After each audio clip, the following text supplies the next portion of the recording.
रोखठोक, बेधडक आणि नेमक्या घडामोडींचा अचूक वेध घेणारं एकमेव विजनरी बातमीपत्र विन टीव्ही मराठी. बहिरेवाडीतून शक्तीपीठ महामार्गाला जोरदार विरोध करणार माजी सरपंच रवींद्र जाधव यांची घोषणा.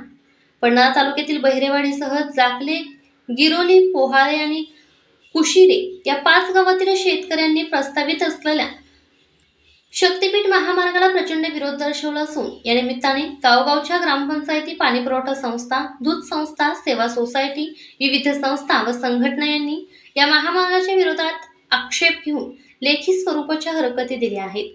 आमच्या सुपीक बागायती आणि पिकाऊ लाख मोलाच्या जमिनी कवडी मोलाने घेऊन शेतकऱ्यांना भूमिहीन बनवणाऱ्या या शक्तीपीठ महामार्गाला जोरदार विरोध दर्शवण्यासाठी येत्या 9 तारखेला भव्य मोर्चात सहभागी होऊन या महामार्गाला प्रखर विरोध केला जाणार असल्याचे अनेक शेतकऱ्यांनी आपल्या भावना व्यक्त केल्या.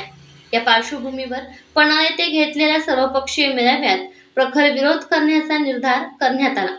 येत्या 9 तारखेच्या सर्वपक्षीय मोर्चात सहभागी होण्याचे आवाहन माजी सरपंच रवींद्र जाधव यांनी केले. यावेळी सरपंच प्रमिला जाधव, उपसरपंच राजाराम जाधव, संचालक रवींद्र जाधव, शेतकरी दीपक जाधव, बाळासाहेब जाधव, डॉक्टर संदीप जाधव, महादेव पाटील, सदस्य प्रकाश कांबळे, सयाजी सावंत जाधव, सयाजी वसंत जाधव, केशव शामराव जाधव, अशोक नामदेव जाधव, तानाजी सरनाईक, किरण पाटील, सागर जाधव, राजेंद्र जाधव, निशिकांत भोसले, स्वागत सदस्य पंडित भोसले यांनी केले. तर आभार संपत चव्हाण, चिन्नूसिंग पाटील यांनी मानले. विन टीव्ही मराठीसाठी वारणानगरहून बाबासाहेब कावळे. विन टीव्ही मराठी न्यूज चॅनलला लाईक करा, शेअर करा आणि सबस्क्राईब करा.